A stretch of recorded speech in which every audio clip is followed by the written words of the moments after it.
Hundreds have taken to streets across Australian capitals demanding greater political action over the treatment of Tibetan people in their homeland.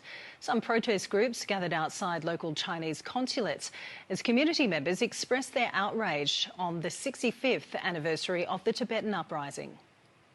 In our major cities, they marched with a message for the world.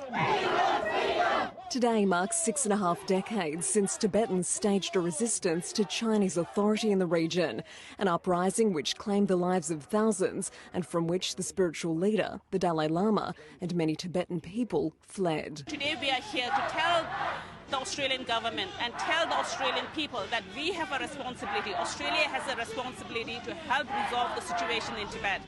In Sydney, Melbourne, Canberra and Brisbane, those who found refuge in Australia now speaking up about what they fear in their homeland. There is a hidden, silent genocide that is taking place inside Tibet, away from the gaze of the international community. Not a single journalist is able to enter Tibet right now.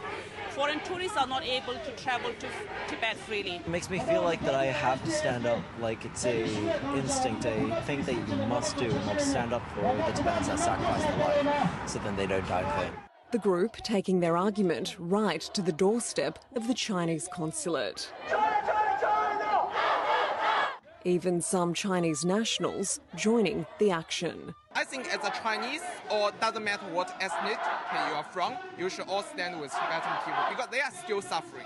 For those here today, the events of 1959 have left an indelible mark on their lives. Many have parents or grandparents who were there for the March 10 uprising.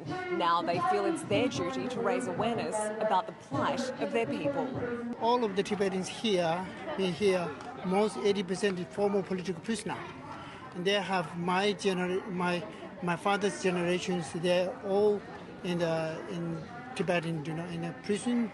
Late today, the Chinese consulate in Sydney provided a statement reiterating Beijing's rule of the Tibet region, saying Tibet, which China refers to as Xinjiang, has been a part of China's territory since ancient times, that it was peacefully liberated in 1951 prior to the uprising, which it has called an armed rebellion by the then Tibetan ruling class.